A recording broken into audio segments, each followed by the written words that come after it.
les photos des morts deviennent des portails qui attirent des esprits des morts dans les maisons. Est-ce que je parle à quelqu'un? Les photos des morts deviennent des portails qui attirent les morts dans la maison. Et cela crée une atmosphère d'envoûtement. Cela crée une atmosphère qui crée la mort. Écoutez-moi, laissez les morts.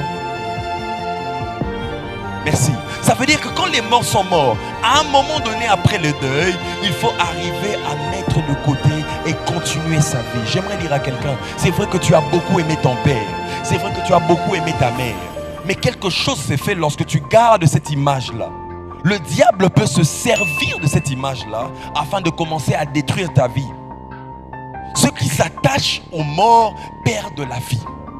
Quelqu'un me suit?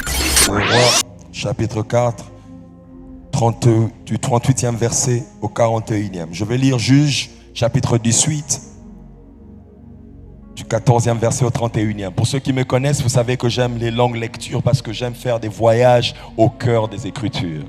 J'aime beaucoup la parole de Dieu. Y a-t-il des gens qui aiment la parole ici? Amen. Et ce soir, nous allons naviguer dans la parole de Dieu. Pas seulement dans les prophétiques, mais aussi dans la parole de Dieu. Amen. Je lis au nom de Jésus.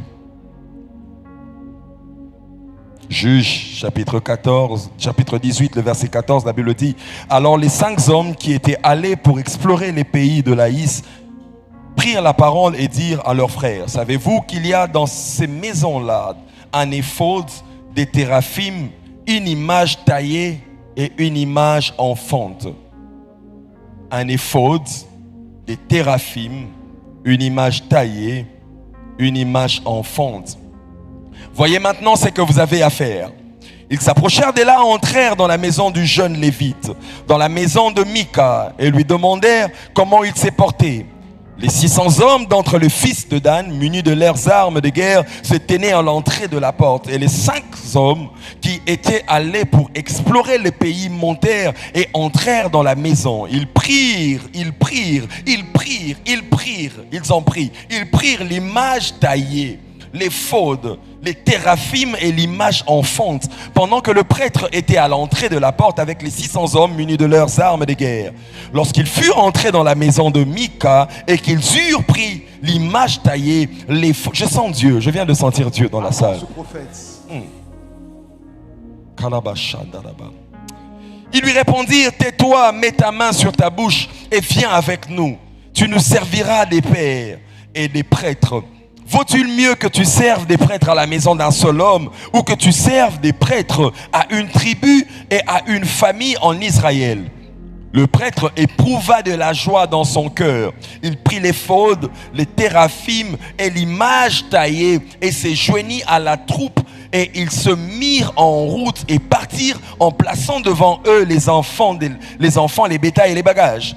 Comme ils étaient déjà loin de la maison de Mika, les gens qui habitaient la maison voisine de celle de Mika se rassemblèrent et poursuivirent le fils de Dan. Ils appelèrent les fils de Dan qui se retournèrent et dirent à Mika: qu'as-tu? Et que signifie ce rassemblement? Il répondit: mes dieux que j'avais fait, mes dieux que j'avais fait. Il avait des dieux.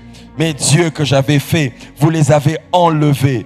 Ça me fait penser un tout petit peu à la poursuite que le père de Rachel a fait après que Rachel a volé son Dieu. Entre parenthèses, 25. Les fils de Dan lui dirent: ne fais pas entendre ta voix près de nous, sinon les hommes irrités se jetteront sur vous et tu causeras ta perte et celle de ta maison. Et les fils de Dan continuèrent leur route. Mika, voyant qu'ils étaient plus forts que lui, s'en retournant et revint dans sa maison. Ils enlevèrent ainsi ce qu'avait fait Mika et emmenèrent le prêtre qui était à son service, et ils tombèrent sur l'Aïs, sur un peuple tranquille et en sécurité. Ils passèrent au fil de l'épée, ils brûlèrent la ville, personne ne la délivra car elle était éloignée des Sidon et ses habitants n'avaient pas de liaison avec d'autres. Je peux même m'arrêter là. Une histoire assez tragique. Pasteur Amazagne. 2 Rois chapitre 4, le verset 38 au verset 41. J'ai lu au nom de Jésus. Élisée revint à Gilgal et il y avait une famine dans le pays. Yes. Comme les fils des prophètes étaient assis devant lui, il dit à son serviteur: yes. mets le grand pot et fais cuire un potage pour les fils des prophètes. Mm-hmm. L'un d'eux sortit dans le champ pour cueillir les herbes. Yeah. Il trouva de la vigne sauvage et il y cueillit des coloquintes sauvages, plein son vêtement. Quand il rentra, il le coupa en morceaux dans le pot où était le potage, car on ne le connaissait pas. Verset 40. On servit à manger à ces hommes, mais dès qu'ils eurent mangé du potage, ils s'écrièrent: la mort est dans le pot, homme de Dieu. Et ils ne purent manger. La mort est dans les pots et ils ne purent manger. Yes. Avance, va le verset d'après. Verset 41. Oui. Élisée dit: prenez de la farine. Ce soir, Dieu a envoyé un prophète dans cette maison, dans ces lieux, afin de changer toute situation démoniaque que le diable avait placée dans ta vie, dans ta maison. Je déclare dans le nom de Jésus-Christ, à cause de l'onction qui coule dans la maison, je me tiens en ces lieux comme prophète et fils de prophète. Je déclare que peu importe, c'est que le diable avait infiltré dans ta maison. Ce soir, cela s'arrête et cela s'arrête dans le nom de Jésus-Christ. Si tu crois, donne-moi un bon amen. Tu es envoyé à ta parole et ta parole le guérit. Je te prie, précieux Saint-Esprit, afin que tu mettes dans ma bouche les mots qu'il faut, les jargons qu'il faut, afin que cette parole guérisse, édifie, mais surtout libère. Je te prie, Seigneur, afin que tu déploies ton esprit. Merci pour l'activité angélique que tu as déjà placée en ces lieux. Je te prie, précieux Saint-Esprit, pour la libération totale des captifs. Je te prie, précieux Saint-Esprit, pour la guérison complète des malades ce soir. Je te prie, précieux Saint-Esprit, pour les miracles que tu as prévu de faire en ces lieux. Je le sens, je le vois et je sais que tu as prévu de le faire et rien n'empêchera à ta main puissante de guérir et d'opérer le miracle en ces lieux ce soir. Je te prie, Seigneur, je te supplie de tout mon cœur, afin qu'à la fin de toute chose, que tu donnes la gloire à un seul nom. Pas le nom de Gracia, mais le nom de Jésus-Christ. Qu'à la fin de toute chose, que le nom de Jésus-Christ soit élevé ici. Qu'à la fin de toute chose, que le nom de Jésus-Christ soit célébré ici. Voilà pourquoi nous t'offrons une offrande d'acclamation. Tu peux bien acclamer le Seigneur. Acclame bien pendant que tu prends place. Je suis dans une vision, je suis en train de voir une forte lumière dans la salle. Et la lumière que je suis en train de voir n'a rien à voir avec la lumière physique que nous sommes en train de voir. Cette lumière est spirituelle. Le Seigneur est en train de me dire qu'il a décidé de mettre la lumière là où les ténèbres avaient régné. Je suis venu avec un message pour quelqu'un qui a vécu un ténèbre pendant longtemps. Je ne sais pas quel est ce domaine de ta vie qui a été sombre jusqu'à ce soir. Je ne sais pas quel est ce domaine de ta vie qui n'a pas avancé jusqu'à ce soir. Je ne sais pas quel est ce domaine de ta vie qui a été un vrai combat avec le monde de ténèbres jusqu'à ce soir. J'aime ce que mon Père spirituel dit. Les mondes des ténèbres, il y a plusieurs ténèbres, mais il y a une seule lumière. Et je vois la lumière ce soir entrer dans ta vie, entrer dans ta destinée et changer toutes choses dans le nom de Jésus-Christ. Si tu le crois, donne-moi un bon amen. Amen. Je vais essayer d'aller vite dans mon message. Nous avons commencé ce mardi à parler autour d'une thématique assez profonde. Une thématique qui exigerait même un séminaire. Mais par la grâce de Dieu, il nous a fait faveur afin que nous puissions encore parler aujourd'hui. Qui ont été bénis mardi? Nous avons reçu beaucoup de messages des personnes même à l'international qui ont été bénis par ce message et nous rendons toute la gloire au Seigneur pour ce qu'il est en train de faire ici à la maison. Amen. Et si tu es de la maison, tu dois être fier de ce que nous avons comme nourriture dans cette maison. Amen. Nous avons parlé justement de types des maisons envoûtées.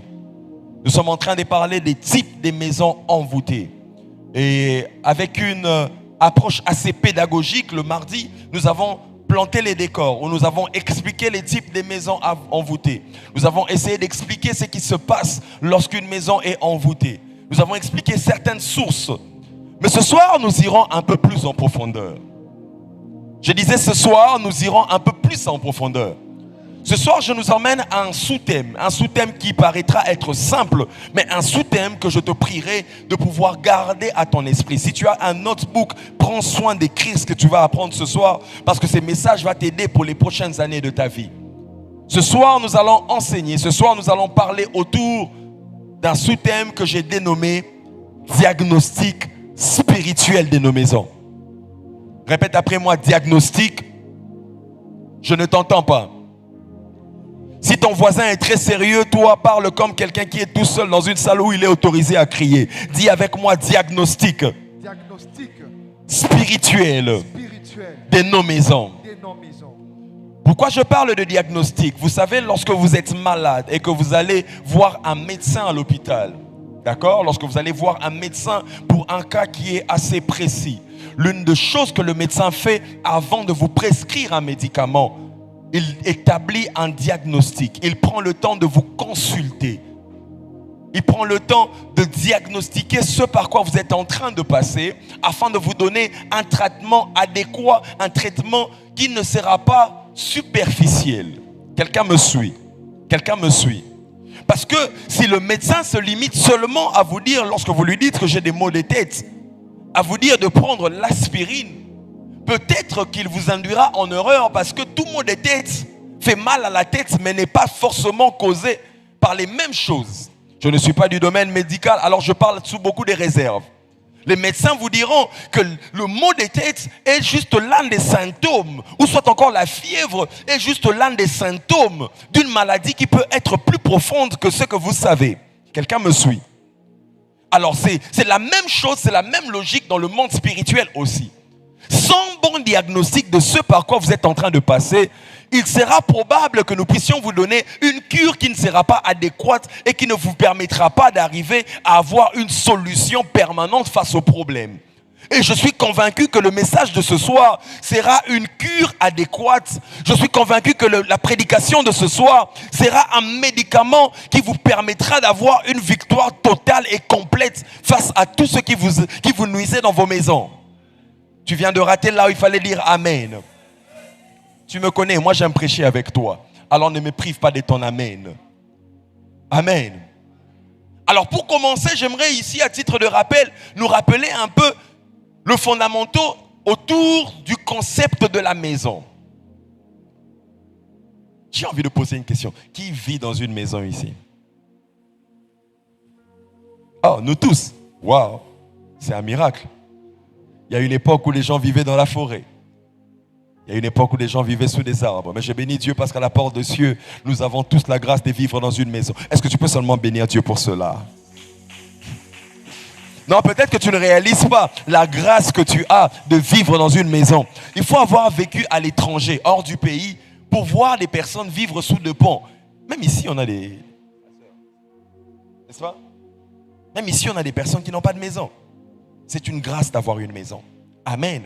Pourquoi? Parce que la maison, comme vous le savez, c'est un lieu de repos, c'est un lieu de sécurité. Mais la maison a aussi une connotation spirituelle. Et mardi, j'étais en train de nous dire que la maison est bidimensionnelle. La maison a une portée bidimensionnelle. Quand je dis bidimensionnelle, je ne suis qu'en train de dire que la maison a deux dimensions. La maison a une dimension physique et la maison a aussi une dimension spirituelle. Quelqu'un me suit? La maison a une dimension physique, elle a aussi une dimension qui est spirituelle. Et j'étais en train de nous dire mardi que les maisons physiques ont leur représentation parallèle dans le monde spirituel. La raison pour laquelle nombreux d'entre nous revendent souvent des anciennes maisons ou revendent des maisons dans lesquelles nous avons été avant, c'est parce que les maisons ont des dimensions spirituelles. Cette maison que vous voyez dans laquelle nous sommes ici a aussi une dimension spirituelle. Dis avec moi, avance prophète, je vais te dire quelque chose. Lorsque vous lisez Genèse chapitre 28, le verset 15, là-bas il s'agit de Jacob. La Bible parle de Jacob qui fait une rencontre avec Dieu. Jacob s'endort à un endroit. Vous connaissez tous l'histoire parce que vous êtes de la porte des cieux, n'est-ce pas? Jacob se réveille, il se rend compte que le lieu où il se trouve, c'est El Bethel, la maison de Dieu. Il est surpris, il se dit, mais je ne savais pas que ce lieu est redoutable. Je ne savais pas que ce lieu est tellement mystérieux. Je ne savais pas que ce lieu est tellement glorieux. C'est en réalité la maison de l'Éternel. Mais ce que Jacob ne savait pas, c'est que plusieurs années après, la maison spirituelle qu'il avait vue, au même endroit où il y avait El Bethel, a été bâtie un temple. Oh mon Dieu, a été bâti un temple. Pourquoi? Parce que le temple physique que nous voyons est souvent précédé par un temple spirituel. Oh mon Dieu, est-ce que je peux parler à la porte des cieux? Là où nous sommes en train de partir, il y a déjà la porte des cieux spirituels qui existe. Oh, les enfants de la porte des cieux ne me suivent pas ce soir. Je suis venu dire à quelqu'un que la porte des cieux spirituels n'est plus à la 10e rue. La porte des cieux spirituels est déjà là où notre Père va nous annoncer le dimanche prochain. Je déclare dans le nom de Jésus-Christ que nous sommes en train de partir dans un lieu redoutable. Nous sommes en train de partir à la maison de Dieu. Nous sommes en train de partir à la porte des cieux, là où les destinées seront activées, là où les miracles vont se faire, là où les gens quitteront le monde entier afin de rencontrer le Dieu du prophète Joël Francis. Je déclare et je prophétise que si ici tu n'avais pas reçu ton enfant, pendant que nous serons là-bas, le Seigneur va te l'accorder.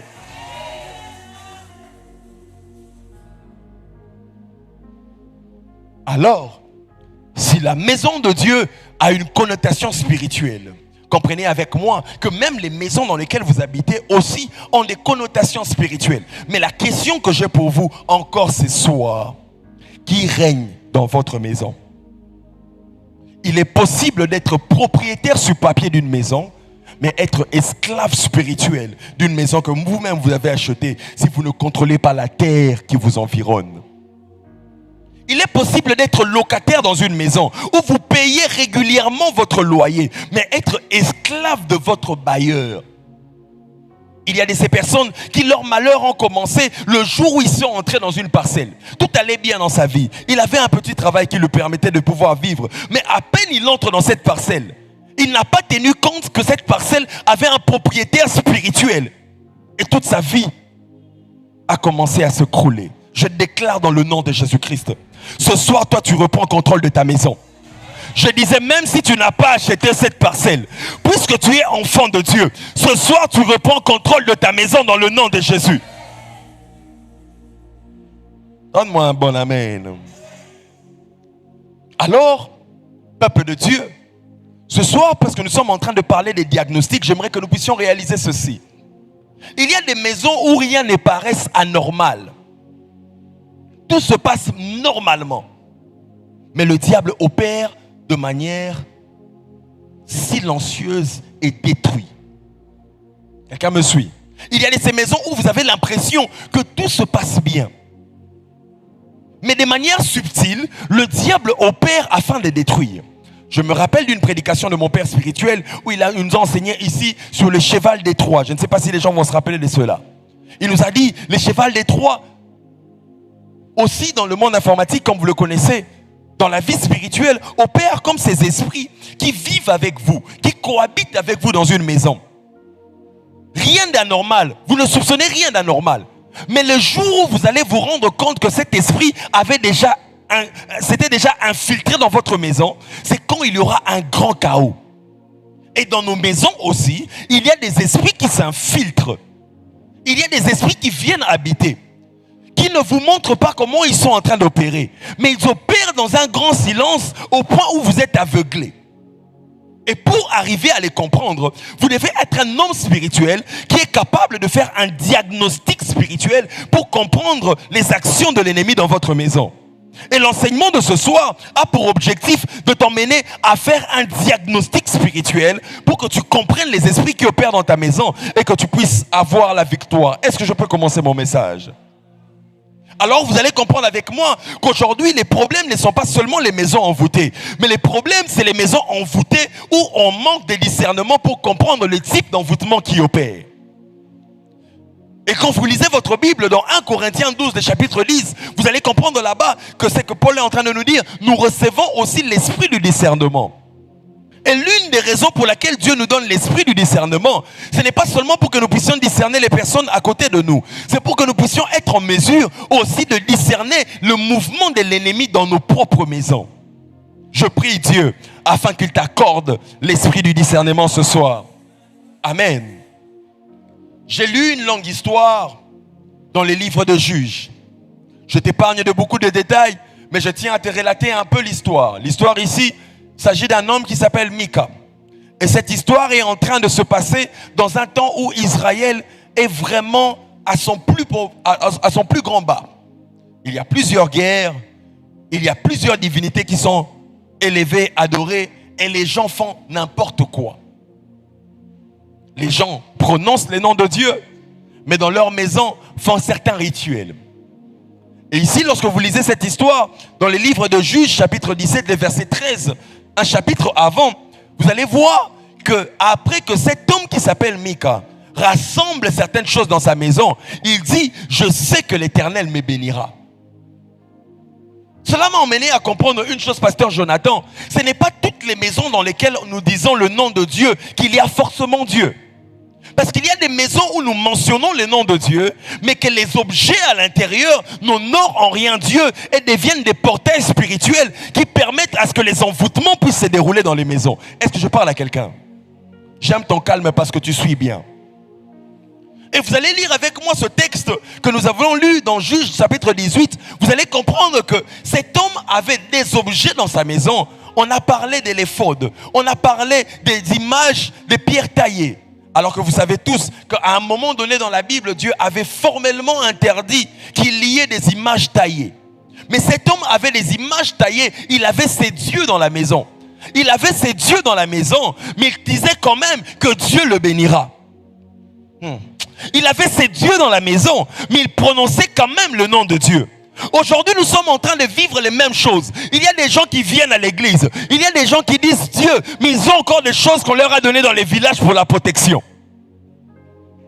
Ils prononcent le nom de Dieu. Ils lèvent le main dans la présence de Dieu ici. Mais il a encore à sa taille ce fil que sa mère lui avait donné pour la protection. Il prononce le nom de Dieu. Il dit Dieu est mon Seigneur. C'est Dieu qui me bénit. Mais dans sa maison, il y a une chambre dans laquelle personne n'entre parce qu'il y a un serpent qui doit lui donner de l'argent. Est-ce que je prêche à quelqu'un? Est-ce que je prêche à quelqu'un? Et vous allez réaliser avec moi qu'il y avait deux portails qui ont fait en sorte que cet homme qui pensait tout avoir, que cet homme qui pensait être béni, qu'à la fin de sa vie puisse tout perdre jusqu'à connaître même sa chute. Il y avait des objets et il y avait une personne. Et j'aimerais dire à quelqu'un que lorsque tu veux faire un diagnostic pour comprendre les types d'envoûtement qui opèrent dans ta maison, tu dois mettre un accent particulier à reconnaître et à discerner les objets qui sont dans ta maison. Dis avec moi les objets qui sont dans ta maison et ensuite les personnes qui sont dans ta maison. Ce soir, sur notre table d'opération, nous allons emmener deux choses, les objets et les personnes. Est-ce que je peux commencer à travailler? Vous devez comprendre avec moi qu'en faisant un diagnostic spirituel, vous serez en mesure de comprendre les sources d'envoûtement dans votre maison. Celui qui ne comprend pas les sources d'envoûtement dans sa maison ne saura pas comment désenvoûter sa maison. Celui qui ne comprend pas quels sont les types d'esprits qui opèrent dans sa maison ne pourra pas se tenir face aux esprits qui opèrent dans sa maison. Et comme j'étais en train de le dire, dans notre hôpital ce soir, nous sommes en train de diagnostiquer deux choses. Les objets et les personnes. Est-ce que je peux avancer? Lorsque vous êtes dans les livres de Actes chapitre 19, le verset 19, vous allez vous rendre compte d'une chose. Pasteur Jonathan, la Bible dit, ça c'est au début de la foi, c'est lorsque les gens venaient à Christ. Une des choses que ces personnes faisaient, dans les livres de Actes 19, ils emmenaient des livres magiques afin qu'ils soient brûlés. J'ai comme l'impression que les gens de nos jours n'emmènent plus de livres magiques pour qu'ils soient brûlés. Les gens les gardent à la maison. Dis avec moi, avance prophète. La Bible dit, un grand nombre apportaient des livres magiques pour qu'on les brûle. Les premiers objets que tu gardes dans ta maison, ou soit encore les objets, parmi les objets que tu gardes dans ta maison, qui attirent les mauvais esprits, qui attirent les démons, Je mentionne ici les livres magiques. Quelqu'un me suit? Il y a des gens qui ont accumulé dans leur maison des livres magiques qui ne les appartenaient peut-être pas. Tu les as juste gardés chez toi. Tu ne réalises pas que dans ta maison, je rappelle-toi, la maison est comme un réservoir. La maison est un réservoir d'énergie. La maison est un réservoir de fréquences. Quand tu emmènes des livres magiques dans ta maison, quand tu gardes dans ta maison de livres magiques, ces livres ont la capacité de créer des fréquences qui ouvrent des portails au monde spirituel et qui donnent accès à des esprits dans ta maison. Est-ce que quelqu'un me suit? Est-ce que quelqu'un m'entend ce soir? Les livres magiques. Je me rappelle, il y a un moment, j'étais en train de prier pour une sœur qui est à Lubumbashi. Elle devait s'engager dans une relation, s'est mariée avec quelqu'un. Alors un jour, elle me demande, elle me dit, prophète, prie un peu par rapport à cette situation, parce que je ne comprends pas ce qui se passe. Et pendant que j'étais en train de prier, l'Esprit de Dieu m'a emmené dans la maison familiale où vivait ce garçon. J'ai vu une pièce et j'ai vu tout plein de livres. Et j'ai compris que son père était d'une secte occulte et qu'effectivement, il y avait des livres dans cette maison-là. Je lui ai dit, il y a ceci, il y a cela. Ainsi me parle Dieu. Si tu pars dans cette famille-là, il y a un cycle là-bas. Les femmes sont sacrifiées à la deuxième grossesse. Ne va pas. Et en parlant avec son homme, il lui dit, je suis en train de parler avec toi, regarde le message que j'ai reçu. Il y a des livres dans une pièce. Le garçon lui dit, mon père nous a initiés à lire des livres depuis que nous avions 6 ans. Si tu veux m'épouser, les voitures sont à toi, les richesses sont à toi. Les livres.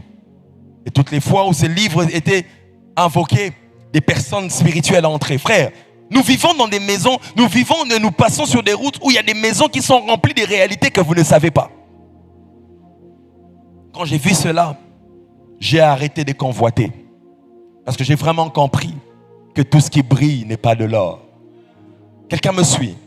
Les livres magiques. Les objets peuvent porter une charge spirituelle. D'autres objets qui attirent les esprits sataniques. D'autres objets qui ouvrent des portails sataniques. Des statuettes. Dis avec moi les statuettes. Il y a des statuettes qui ont été dédiées à des esprits. Je ne parle pas ici de toutes les statuettes. Je parle des statuettes qui ont été dédiées à des esprits. Les histoires, j'en ai tout plein à vous raconter. Que vous dire de ce papa qui dormait dans une pièce où il y avait des statuettes, mais à un moment donné la nuit, il voyait ces statuettes en train de marcher et parler entre eux. Pourquoi? Parce que c'était des statuettes qui étaient dédiées à des esprits. C'était des statuettes dans lesquelles les démons habitaient. Écoute-moi, les démons aiment ces types d'environnement. Quand tu vas à un endroit et que tu vois tout plein de statuettes, active ton esprit de discernement. Peut-être que tu es dans une maison envoûtée. Quelqu'un me suit? Parmi les objets que tu ne dois pas garder chez toi, j'ai parlé des livres, j'ai parlé des statuettes qu'on brûle. J'aimerais parler encore d'autre chose. Les amulettes. Qui connaît les amulettes ici? Des bracelets bizarres. Il y a des gens qui en collectionnent, qui en mettent. Je connais quelqu'un qui m'a déjà dit, la personne est de l'Inde, la personne m'a dit que sa grand-mère lui donnait des bracelets magiques.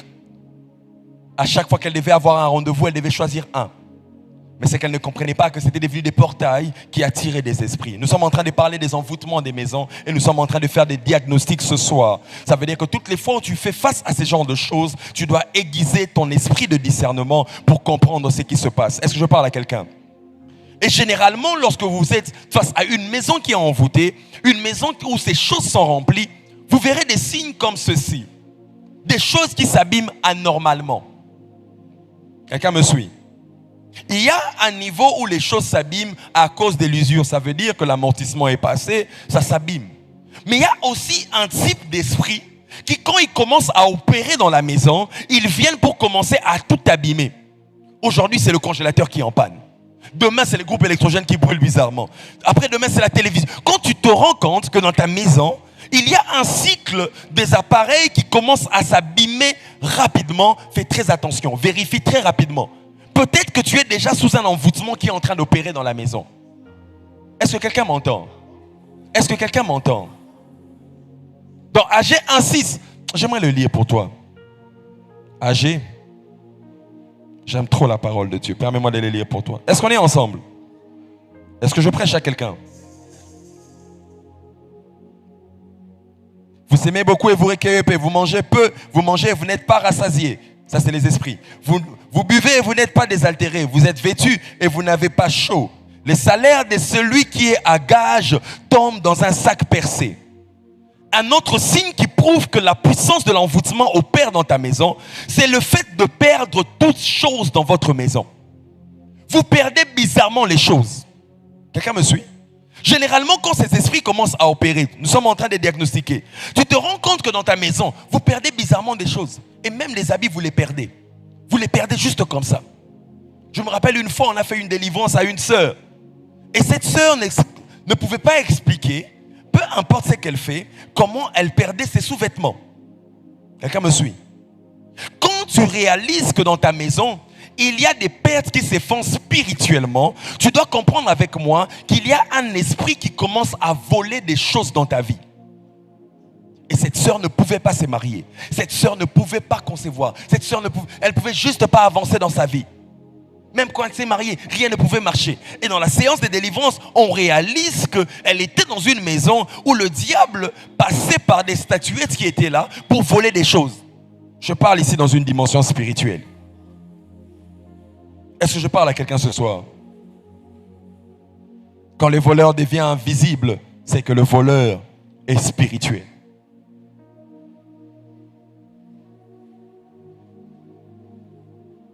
Et d'autres objets qui créent encore des portes d'envoûtement dans nos maisons. Nous sommes en train de diagnostiquer. J'ai vu en Afrique et même dans beaucoup de pays en Europe, dans différents coins du monde, des personnes avoir un attachement pour les personnes décédées. Vous verrez des gens, parce que son père est mort, il aimait tellement son père. Même après la mort de son père, il garde encore un grand cadre de la photo de son père dans la maison. Je n'essaye pas d'être insensible ce soir, mais j'aimerais te parler d'une réalité spirituelle. Vous verrez des personnes, maman Kenda déjà, mais tu as encore la photo des mamans dans la maison. Quand tu as mal, quand les choses ne marchent pas dans ta vie, tu rentres là-bas. Papa, tu vois ce qu'on m'a fait. Papa, ça ne marche pas.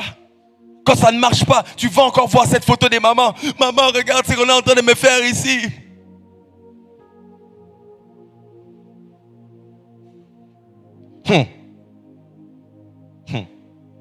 Les photos des morts deviennent des portails qui attirent des esprits des morts dans les maisons. Est-ce que je parle à quelqu'un? Les photos des morts deviennent des portails qui attirent les morts dans la maison. Et cela crée une atmosphère d'envoûtement. Cela crée une atmosphère qui crée la mort. Écoutez-moi, laissez les morts. Merci. Ça veut dire que quand les morts sont morts, à un moment donné après le deuil, il faut arriver à mettre de côté et continuer sa vie. J'aimerais dire à quelqu'un, c'est vrai que tu as beaucoup aimé ton père. C'est vrai que tu as beaucoup aimé ta mère. Mais quelque chose s'est fait lorsque tu gardes cette image-là. Le diable peut se servir de cette image-là afin de commencer à détruire ta vie. Ceux qui s'attachent aux morts perdent la vie. Quelqu'un me suit? Ceux qui s'attachent aux morts perdent leur énergie de la vie.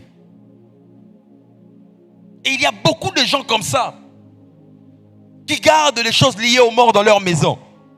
Frère, j'aimerais te dire, à partir de ce soir, cela doit partir. À partir de ce soir, ça doit quitter ta maison.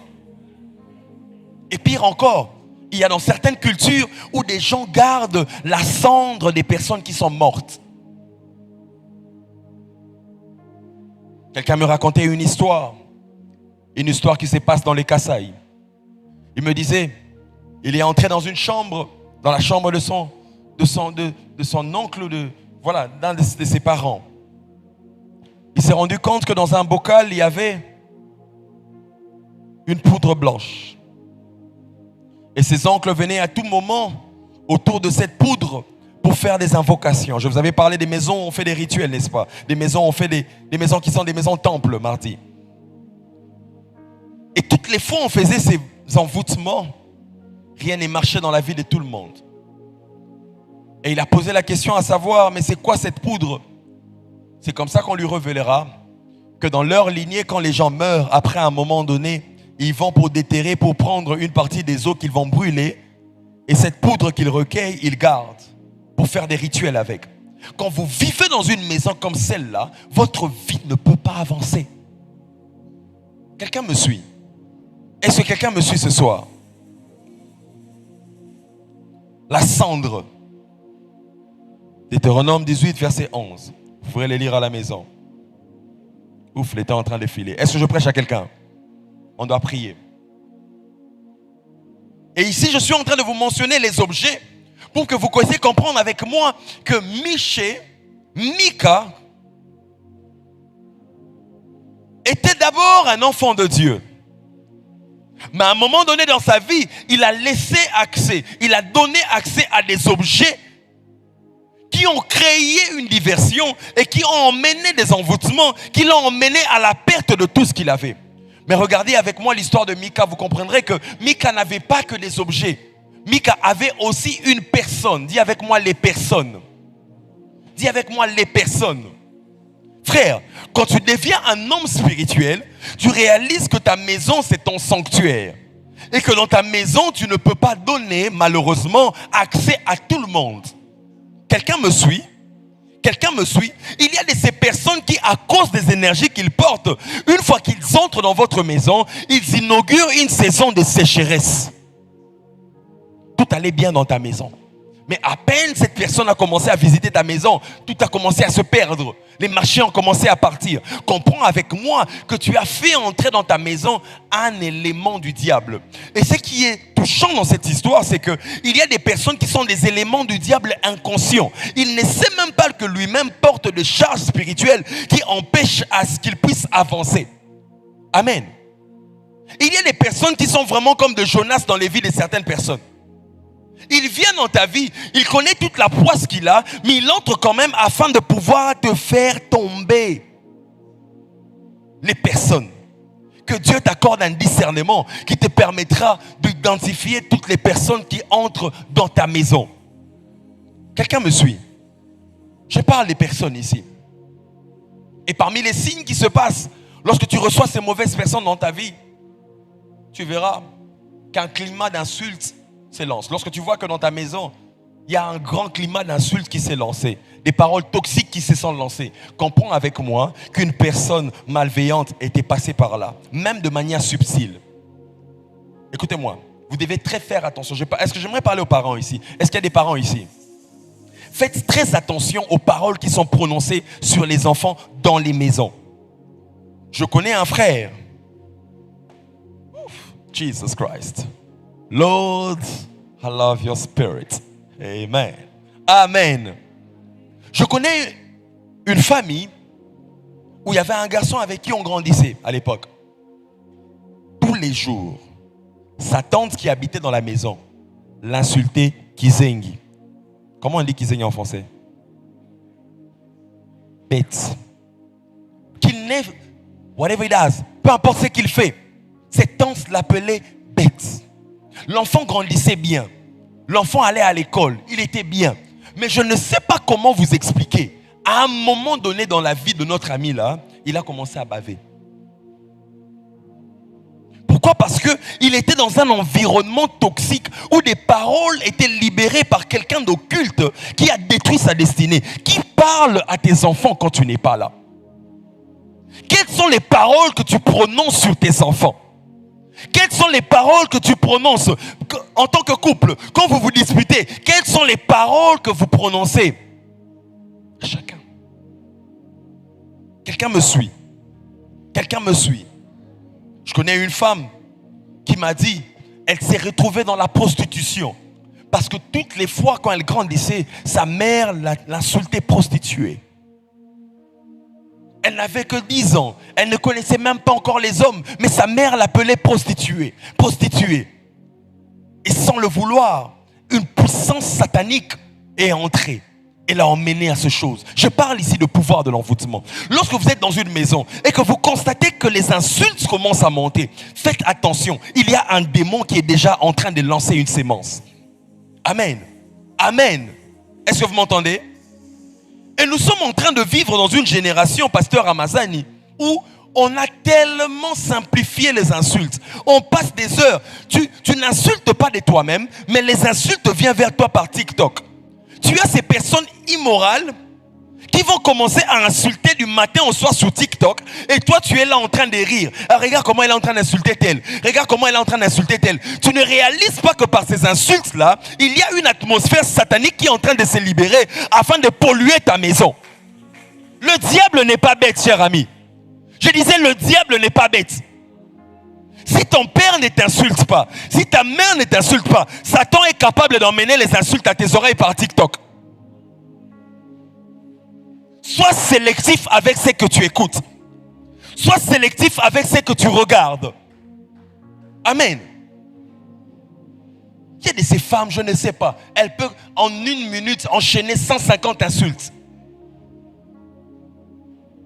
Que le feu de Dieu descende sur elles.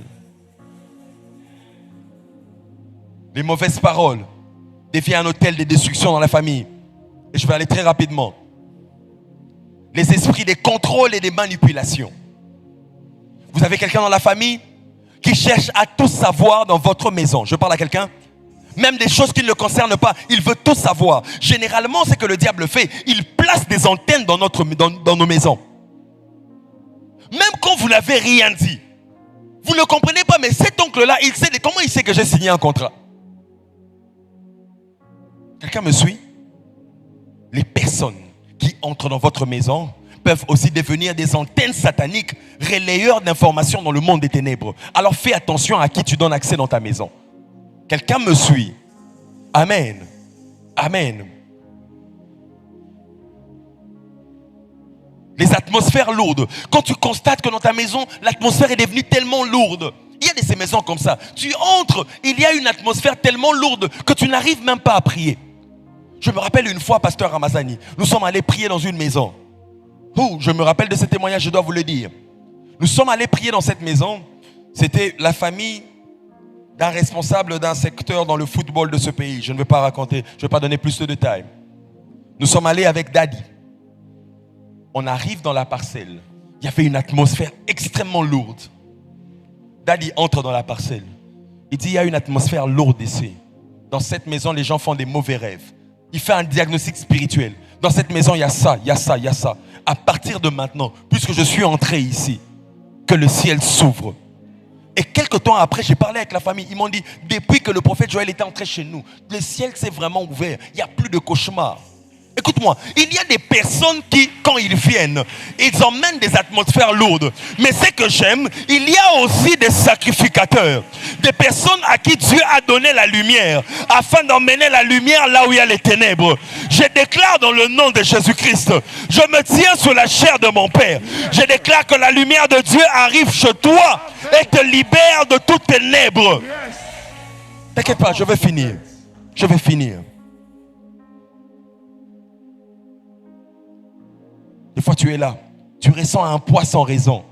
Tu ressens qu'il y a comme une présence qui est en train de nager dans ta maison. C'est parce que tu ne sais pas, les infiltrés du diable se sont déjà placés. Les éléments du diable sont déjà en train d'opérer. Je veux parler à quelqu'un. Je veux parler à quelqu'un rapidement. Il y a de ces esprits qui opèrent avec des gens de manière subtile. Il entre dans ta maison. Il ne dit rien de mal. Il ne fait de manière physique rien de mal. Tu vois juste qu'il était venu. Il a porté un bébé. Il a joué avec les enfants. Il est parti. Mais à peine il part, il libère un esprit des morts dans la maison. Quelqu'un me suit? Quand tu sens que dans ta maison, après que tu aies reçu certaines personnes, l'atmosphère des prières ne monte plus, fais très attention. Parce que force peut-être que tu as laissé des infiltrés avancer. Écoute-moi, dans le monde physique, lorsque nous vivons dans des maisons, chaque matin nous ouvrons les fenêtres pour aérer notre maison, de manière à ce que les gaz que nous avons produits lorsque nous étions en train de dormir puissent sortir. On les fait chaque matin, n'est-ce pas? Pour aérer nos maisons. Et cette loi aussi existe dans le monde spirituel. Celui qui ne sait pas aérer son espace spirituel vivra constamment dans un espace qui est étouffé par les atmosphères sataniques. Quelqu'un me suit? Tu dois être en mesure de changer l'atmosphère de ta maison lorsque tu es convaincu, lorsque tu sens qu'il y a une mauvaise atmosphère qui s'est installée. Le problème avec nombreux d'entre nous, c'est que nous sommes fainéants. Nous n'aimons pas la prière. Je nous ai dit l'autre fois que la prière change l'atmosphère de la maison. Quelqu'un me suit? Quelqu'un me suit? Il y a une autre chose que j'ai vite compris, pasteur Jonathan, qui change l'atmosphère de la maison, qui désenvoûte la maison. C'est les déclarations prophétiques à haute voix. Est-ce que je parle à quelqu'un? Il y a ces atmosphères des fois qui sont détruites parce que des gens étaient entrés. Il y a des atmosphères qui sont des fois créées parce que quelqu'un avait libéré une parole dans le monde spirituel. Mais j'aimerais te dire une chose. Si l'atmosphère de ta maison a été détruite par une parole, elle ne peut être changée que par une parole. Si elle a été détruite par un rituel, il nous faudra aussi un rituel prophétique pour détruire ce qui avait été placé. Le temps est arrivé où tu dois commencer à marcher dans cette maison, déclarer à haute voix. Parce que les murs entendent. Dis avec moi, les murs entendent. Est-ce que tu sais qu'il est écrit porte élevée vos linteaux? Pourquoi on demande aux portes d'élever le linteau? Parce que les portes ont des oreilles.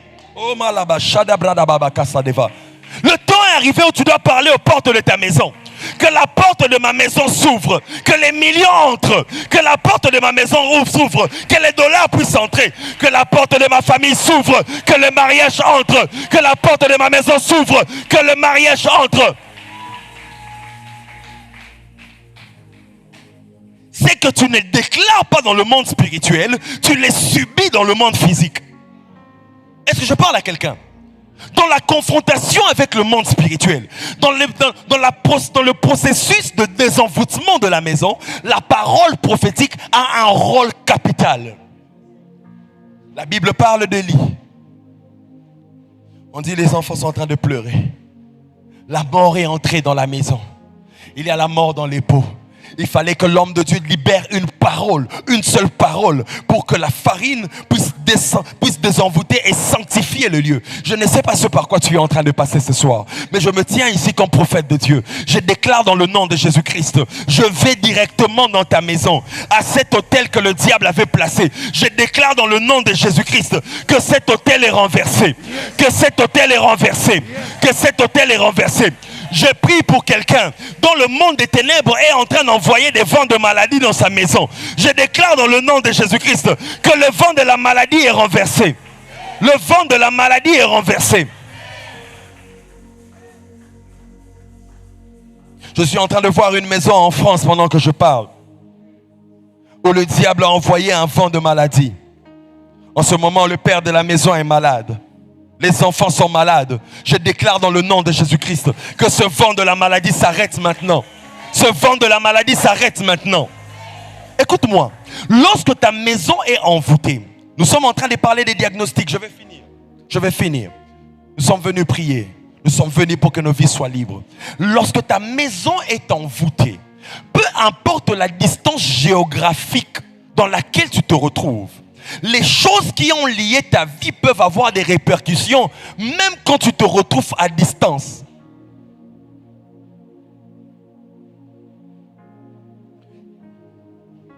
Sa mère, dans le cas de la prophétie d'avant, sa mère dans le Congo central, vivant ici, mais quelque chose qui se passe là-bas arrive à avoir de l'influence sur toi qui vis ici. Réalise ça avec moi. Il y a des personnes que tu rencontres aujourd'hui qui ont quitté la maison familiale depuis très longtemps, mais dont les effets du monde spirituel attachés à la maison familiale continuent à opérer jusqu'aujourd'hui. Et vous allez remarquer avec moi que quand Dieu parle à Abraham, la première chose que Dieu dit à Abraham, c'est de quitter la maison de son père. Quitte la maison de ton père. Écoute-moi, le processus de la délivrance commence quand tu ne quittes pas seulement physiquement, mais tu quittes spirituellement. Le problème, c'est qu'il y a beaucoup de gens qui quittent physiquement, mais étant encore attachés spirituellement. Quelqu'un me suit? Quelqu'un me suit? Et j'ai beaucoup aimé, c'est que la Bible dit dans l'Apocalypse, c'est Christ qui vient, il frappe à la porte. Il dit, yes. Il frappe à la porte et il dit, je me tiens à la porte et je frappe, afin que celui qui entend ma voix ouvre. Moi et les pères, nous puissions venir et dîner dans sa maison. Ça veut dire que Dieu a constamment besoin des personnes capables d'ouvrir les portes de leur maison afin de les accepter, afin de leur donner logement. Je prie dans le nom de Jésus-Christ, à cause de cette parole ce soir, que la main de l'Éternel, que le Père et les Fils et le Saint-Esprit puissent élire domicile dans ta maison. Parce qu'il est écrit, ne savez-vous pas que vous êtes de temple, vos corps sont de temple du Saint-Esprit. Lève-toi, nous allons prier.